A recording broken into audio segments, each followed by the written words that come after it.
Hello there guys, it's Stephen here. On the Friday before Manchester City head to Anfield to play Liverpool in a big six-pointer basically. It's a huge game that is going to shape this season.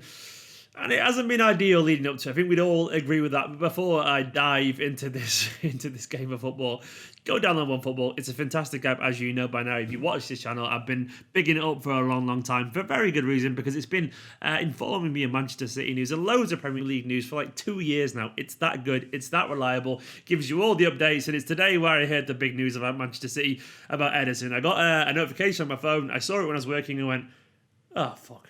So basically, it let me know first. It's really good, I promise you. Go and download it in the link in the description. It's absolutely quality. So today, we're going to look at Manchester City versus Liverpool. Now, a little bit of a build-up to this game. It's absolutely huge. It's definitely an important game. And I am, in general, as I think you all know on this channel, I'm pretty positive. I like to see the logic in things. I like to be rational. I like to think, look at the bigger picture. And I try and be balanced and reasonable and weigh up things and look at the situation and look at the likelihood of certain things happening. And I think that's why, hopefully, why you enjoy watching this channel if you are a fan of my channel. And I think, I know Liverpool are known for bottling or whatever, but I think this Liverpool team, and I genuinely believe it, are made of sterner stuff. They're actually challenging yet again straight after a failure. And previous Liverpool teams have always kind of disappeared after they failed a season. They're not going to go away. They're not going away. This Liverpool team is built of stern stuff. They're not quite as good on their day as Manchester City would argue,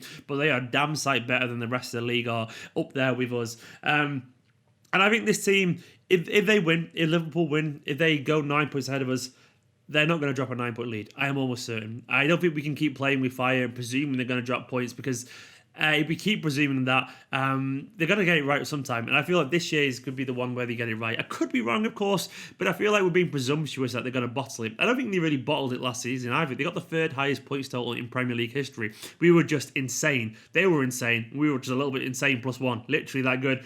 And I can't see them dropping anywhere near enough points and us winning anywhere near enough games in a row to overturn it. So I genuinely believe this year, we can't play with fire. We cannot let them go the 9 points ahead. I think the game is that important. I know the season is long and Guardiola is right. My personal opinion is that we're giving ourselves an insurmountable task there. I could be wrong, but the odds are so small. And the bookies are usually right about these kind of things. So basically, this is absolutely massive. We have to go to Anfield. And at the very least, we have to hold them to a draw. Yes, we could lose it. And yes, we could turn it around. But I don't fancy our chances of consistently doing that. At some point, you've only got to... At some point, this chasing method it's not going to work. It's just inevitable. At some point, the chase will be just too much, especially given our growing injuries. So we have to go there and we have to compromise. And Guardiola's talked about going to Anfield and being aware of the atmosphere there, and the fans will be up for it.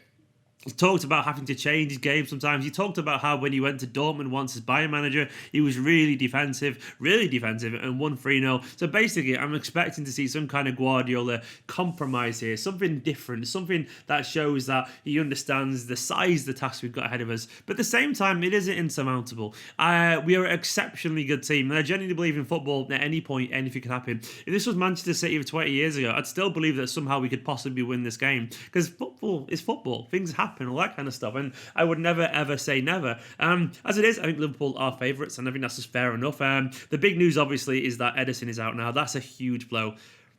I think Bravo is an okay keeper. I don't think he's a terrible keeper, but I think he's nowhere near the level of Ederson. I think Ederson is world class. I think Bravo is a backup keeper. He's a drop-off, a notable drop-off. Like Ederson's a 9 out of 10. Bravo is a 6 at best. I honestly believe that. I do agree with Guardiola when it says that he won't be the reason we lose. He could be. You never know. But he won't be individually the reason that we lose. It'll be a collective failing of the team largely.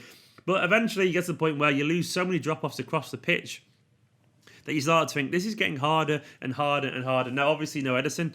David Silva still could be out. Rodri, obviously, Laporte, Sane, Zinchenko. A bunch of players that I reckon there's a good chance that all of them could be starting if we were playing this game. He could have gone for the experience in the left-back role, given that he's not back yet, of Zinchenko. Probably not, but he's the one who's questionable. Sane, I think, definitely would have played. I think he would have played Sane because he's got a good record against Liverpool. And given the fact that Liverpool will go for us away at Anfield, there would have been space for him to counter-attack. And I think Sane would have been useful there. So he would have played. Rodri definitely would have played. Laporte, obviously. Ederson, obviously. And David Silva, he was fit. I think he'd play this game every single time as well, given his experience. So basically, About, I think, 5 players who definitely would have started, and maybe Zinchenko. You never know. Probably not, but you never know. It's a lot of players out. And my worry mainly is that even though we have got a very good team, and I'll get onto that in a bit, it's more the fact that there's just a lot to ask of a lot of players who are playing because they have to play, not because they're currently in the best form. And obviously, as we know in general, you get the best out of players when you push them to improve and be better. And players are better when they're competing against each other. And what this injury list so far has given to us is actually, I reckon, a lack of competition to an extent. Now, we've obviously got a very strong squad still, but it isn't a load of senior players all fit and healthy going against each other. And when you've got that, your team is better by default. It's not just because you have better players, it's because you've got better players challenging better players, and your squad gets thinner in training. You can't be quite as intense. Players can subconsciously, even if it's not intentionally, rest on their laurels a little bit. And I think what we've got at the moment is a consequence of that. We're missing certain key players, which means some players are more likely to play regularly. Which means one thing, they're probably unintentionally maybe taking their eye off the ball because they know they're going to play. And maybe they're also a little bit tired because they're playing more games. So we can't manage the squad as well. We haven't got maybe the intensity in training because we haven't got this competitive environment because we're going through the motions, because it's winter, it's cold, squad numbers are down. And also, in general, the overall quality of the squad is down a little bit. And eventually, that would take its toll. Now, look at someone like Bernardo Silva. I love Bernardo, but he hasn't been great so far this season. I think we'd all agree with that. But even though he's not at his very best, he has to play a lot more, basically, because we haven't got Leroy Sane who play it wide or something like that. Basically, it becomes the situation where people are playing because they have to. And likewise, then we have to play someone like Fernandinho, who'll be fine in defence every now and then, but we'll play him every single time in defence because Laporte's not there. Fernandinho, you don't want someone who's learning the role to play week in, week out all the times because there will be inevitable mistakes and there's a learning curve.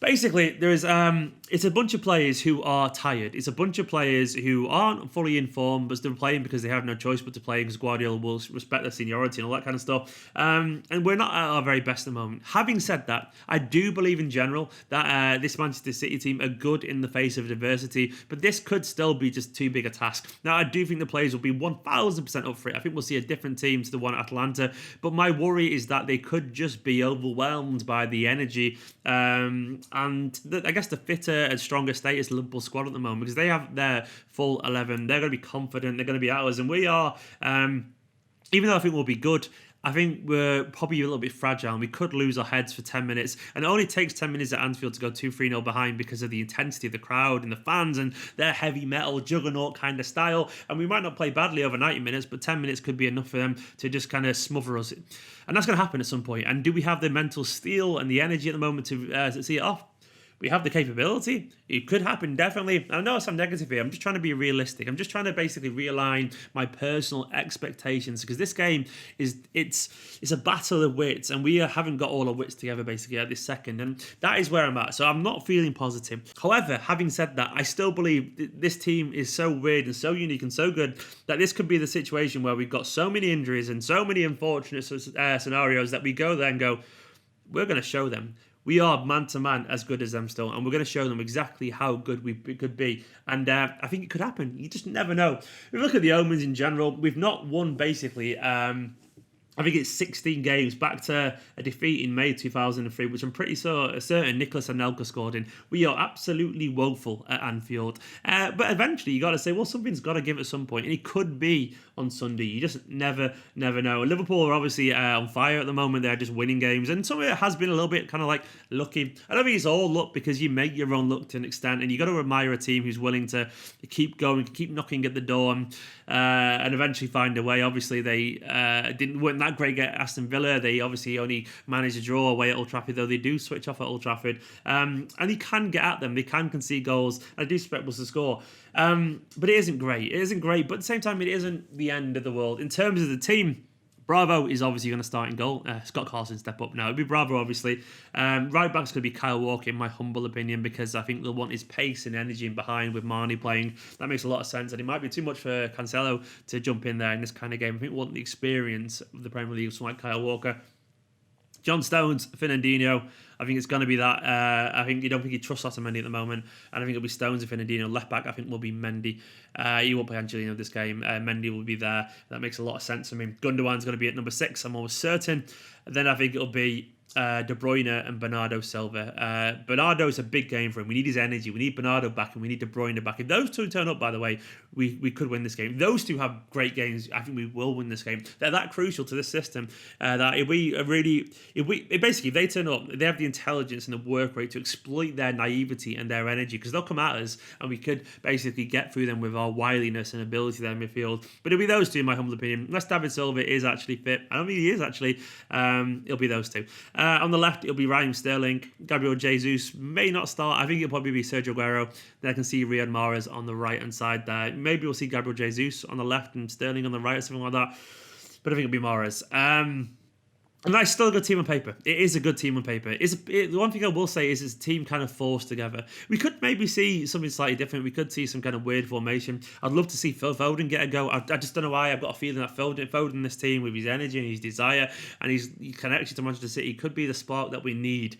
It's not going to happen though. I can't see it. But I would love to see something like that. Maybe we could just see some Guardiola special way, try something totally different. Who knows? I think he is going to surprise us in some way. I'm just not clever enough to think of what that could possibly be. Now, I know this video sounds negative, but I think there's a fine line between realism and negative. And if you watch this channel, you know I'm not a pessimist at all. I'm a realist in general. I think the odds are stacked against us, which I'm aware at the same time could be the biggest motivational factor that we actually need to turn up and do this.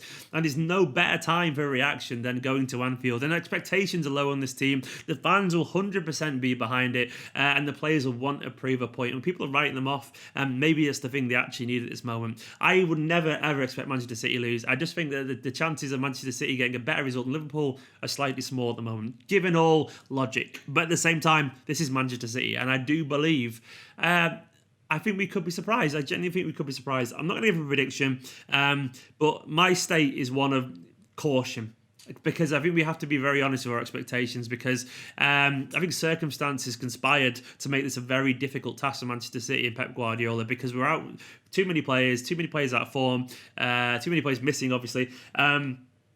And it just looks difficult against a Liverpool team who know that they could go so far ahead, and I think it could be almost an insurmountable task if we do this. Having said that though, if we win this game, we are definitely winning the league. I'm sorry, but if we somehow find a way to win this game, even with all those injuries, they're going to be absolutely rattled, and we will continue to win, and we will scare the absolute shite out of them, and I think we will 100% go on to win the league. It's that big a game. I genuinely believe whoever wins this will win the league. I know that sounds like a crazy thing to say at this stage of the season. It's just my humble opinion. You're entitled to agree, of course, but that's just my personal take.